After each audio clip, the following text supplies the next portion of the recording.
The genesis of Endgame, really, the book, was really because I did some talks around the possibility of fighting back, and the response by the audience was really predictable. If it was an audience made up of sort of mainstream environmentalists and peace and social justice activists, often they would put up what I've taken to calling a Gandhi shield, which is they would say the names Martin Luther King, Dalai Lama, and Gandhi again and again as fast as they can to keep all evil thoughts at bay. And if it was grassroots environmentalists, they would do the same thing, but then they would come up to me afterwards and they would say, "Thank you so much for bringing this up."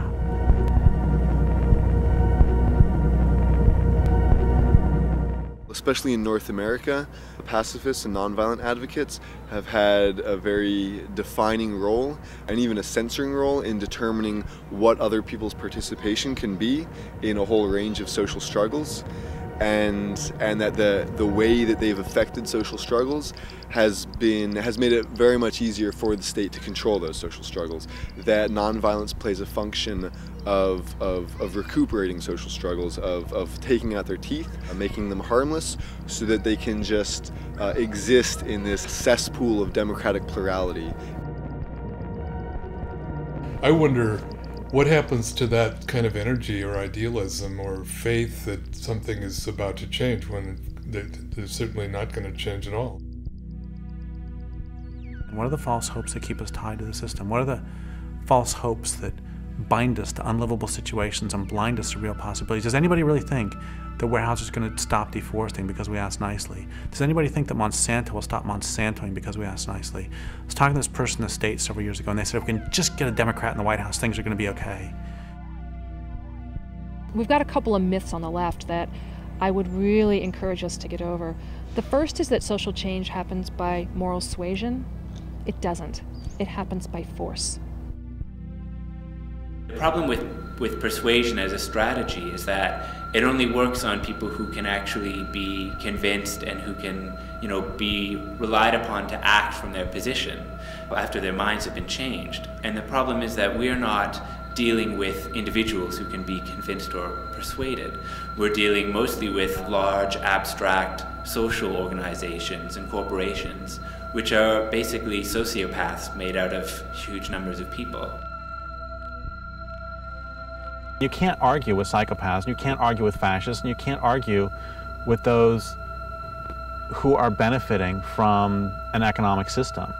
You have to stop them through some form of force, and that force can be violent or nonviolent. Could you have stopped Ted Bundy by peaceful means?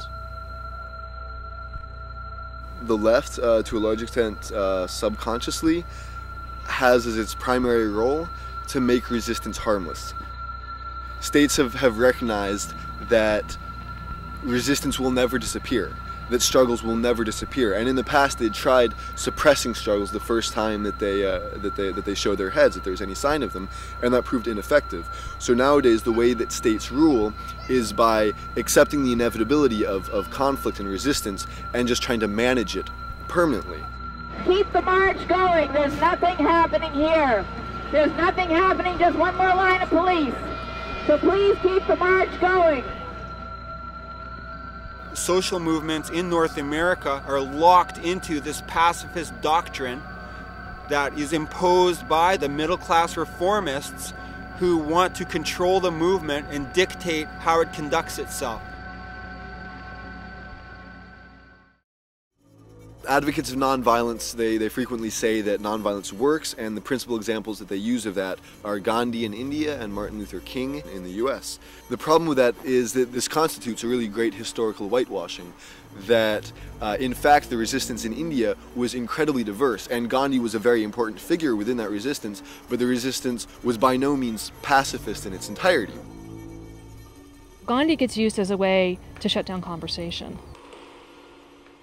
Especially in the West, Gandhi is used as a way to sort of quell any ideas of either direct action or what's perceived as violence, or sort of like, resistance that goes beyond what is seen as sort of like a pacifist or a peaceful means of resistance.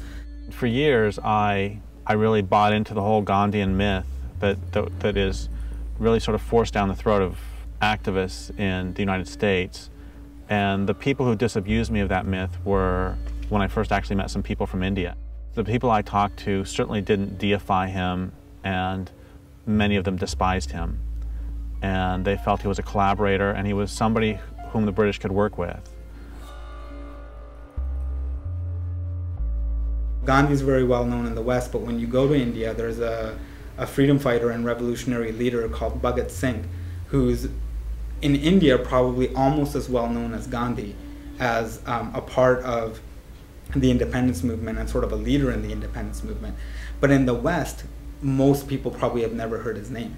And the reason why that is that he used direct action tactics. There were generals of the British Army that were killed. There was a bomb thrown in a British assembly to basically attract the attention of the public. There were, weapons that people were getting off of railway carts. With Gandhi and the Indian National Congress, where you had the moderates and the extremists. The moderates were legal constitutional reform was their only method, and they were criticized for being a middle-class clique, for being too slow, for being too legalistic, and for being basically ineffective.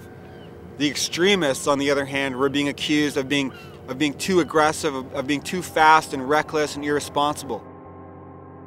Gandhi basically got negotiating power from the fact that there were other elements in the struggle which were even more threatening to British dominance. So the British specifically chose to dialogue with Gandhi because he was, perhaps for them, the least threatening of the important elements of resistance. Gandhi came in as being the middleman. His theory of nonviolent passive resistance seemed to be a bridge between the extremists and the moderates. The British were bled white after World War II and didn't have the morale left anymore for a big fight, and they helped choose somebody that they could work with. They knew a revolution was coming, and they wanted to blunt it as much as they could. India went from being a colony to a neo-colony. The British were still able to maintain their interests less directly with Indians being in positions of management.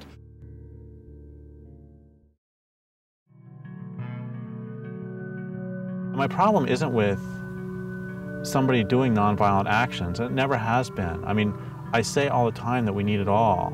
My problem is that so many pacifists, especially in the United States, end up not supporting more radical or militant work. The problem when this debate comes up is that you can't just assume that people that are resisting and are using a means of resistance haven't thought about what they're doing. And that's what I think often is the problem. When people decide to take certain actions, and when people decide that, hey, our marches aren't enough, or they're doing this or doing that, there's this assumption by a lot of people that want to toe the Gandhi line is that, oh, they're just not thinking about it. What most states will choose to do in similar circumstances is to find the elements of the resistance that are most easy to control and most easy to co-opt, to negotiate with them, and then to hand over power to them in order to continue the system that had already existed. So again, you have the state doing the same thing it did with Gandhi and Martin Luther King, it does with, for example, the environmental movement. So it invites the responsible leaders of the environmental movement in to inquiries, government commissions, debates. It recognizes them. They're the legitimate leaders because, again, it doesn't want the movement to begin to adopt more militant resistance tactics.